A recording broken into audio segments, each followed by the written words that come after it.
Hello, thank you for joining me. I have got my lovely Mother's Day mug from my lovely daughter, and I'm drinking tea today because I've already had my coffee.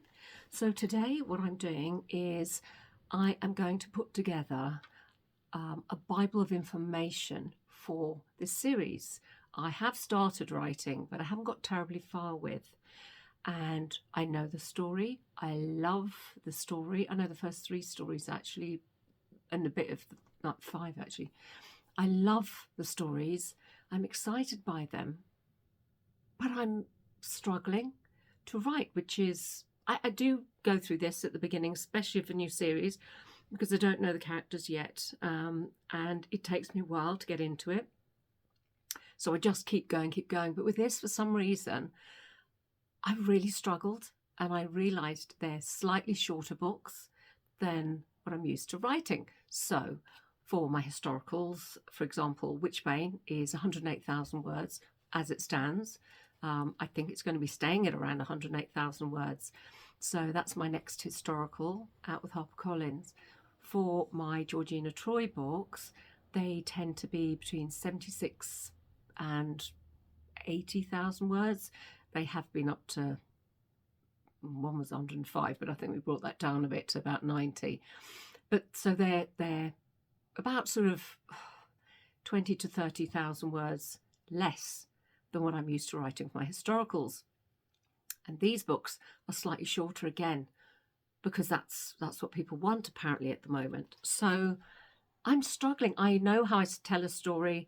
I know the feel of my books. So when I'm writing a Georgina Troy book, not only obviously am I writing a contemporary romance, so I know the feel of that, I also know like the sort of waves of the story and when they should peak and when they should trough, and just the general feel of it, because I mean, this is my 33rd book, so I've got sort of used to how I do it.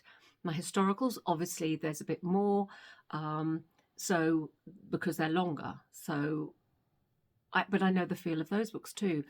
But I think it's because I'm not quite sure exactly the feel of how I'm writing this. I know the story. I even know 3 of the main characters who I'm very happy with. I can see them. I can see where it's set. But I can't seem to push ahead with it, because the last thing I want to do, I mean, I will always do various drafts, but the last thing I want to do is get the first one so completely wrong that I just go completely off track. And I think it's because I'm anxious that, because it's slightly shorter, I'm not exactly sure how to fit in a story into fewer words.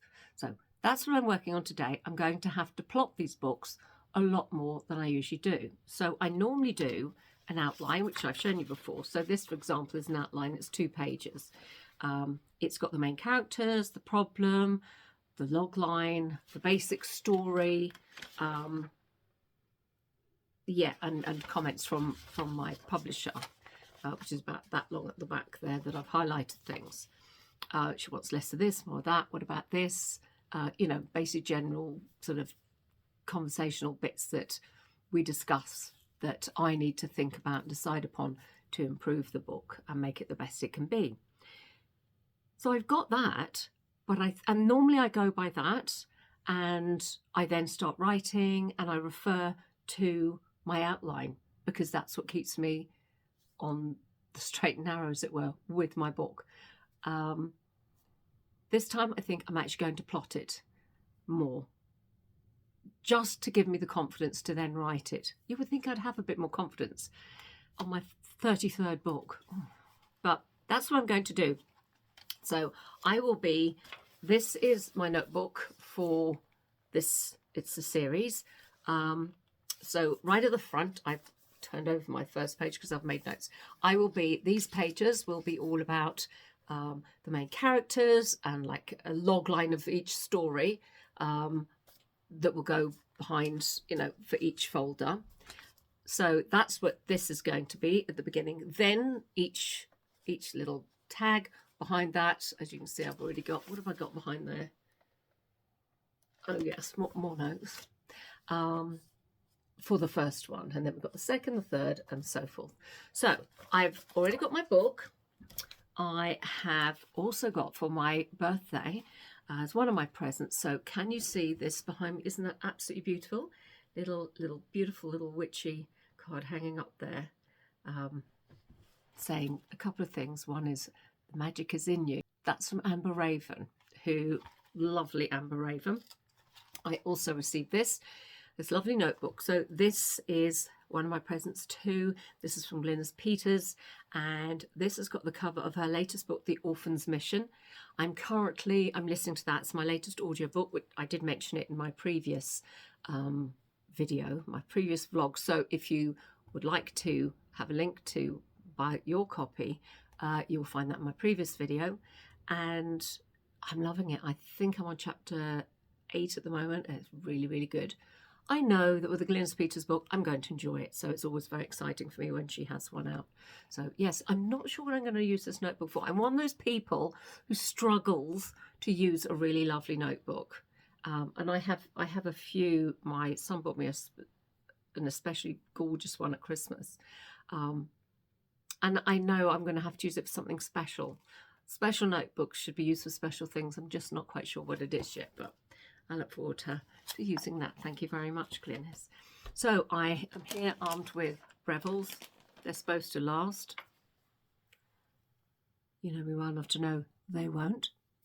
But yes, so that's what I'm doing today. So I really need to get on with it, because I think to plan it out is the only way I'm going to have the confidence to just get on with it. I don't know why I'm being like this. I am generally like this, but I think what it is I suppose it's a sort of writer's block. I know what in my head I want to write, but I always panic that it's what I then create is not as good as what is in my head, and transferring it from my head and my imagination onto the page.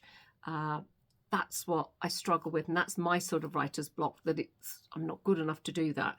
But I will persevere, and I will get going with it, and eventually it'll take on a life of its own, and I will just flow with it. I've just got to get to that stage first. So that's what I'm doing today. So it is Saturday as I record this. I hope you're having a lovely day.